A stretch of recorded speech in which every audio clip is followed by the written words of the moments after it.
রাজধানীর রাজনগর স্কুল সংলগ্ন এলাকার বাসিন্দা সুমন সরকার। পেশায় তিনি টমটম চালক।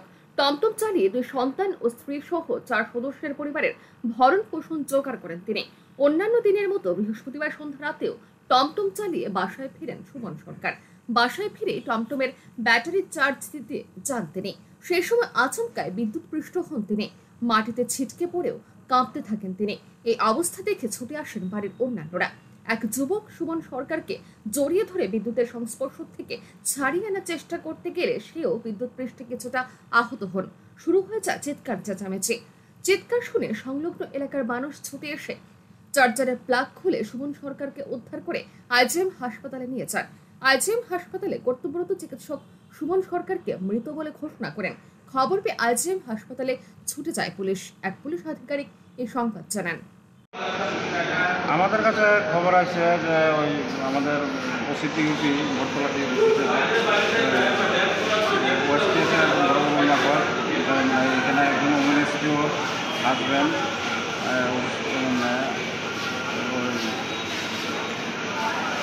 ব্রডডেড হয়েছে এরকম একটা খবর আছে। তারপরে আয়া জানতে পারলাম যে ইলেকট্রিক মোটরে চার্জ দিতে গিয়ে শর্ট সার্কিট হয়েছে। আসতে পরে ডাক্তার ব্রডডেড ডিক্লেয়ার করছে। উনি কি বাড়িতেই মানে চার্জ দিতে, ওনার নিজের বাড়িতে ইলেকট্রিক ব্যাটারি চালিত অটোরে চার্জ দিতে গেছে গিয়া শর্ট সার্কিট হয়েছে। আচ্ছা কি জানলেন, মানে ঘটনাস্থলে মৃত্যু হয়েছিল না হাসপাতালে আনার পর মৃত্যু হয়েছিল? হাসপাতালে আনার পরে ডাক্তার পরীক্ষা করে ডিক্লেয়ার করে। নামটা কি ওনার? ওনার নাম হচ্ছে সুমন সরকার। বয়স কত? বয়স অনেক 35 বছর। বাড়ি কোন জায়গায়? বাড়ি রাজনগর স্কুল। হ্যাঁ, স্কুলের পাশে পশ্চিম থানা।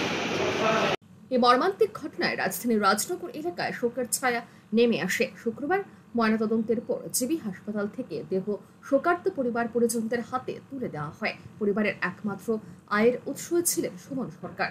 কিন্তু এই মর্মান্তিক ঘটনায় এক লহমায় অনাথ হয়ে পড়ল গোটা পরিবারটি। Bureau report, RE news.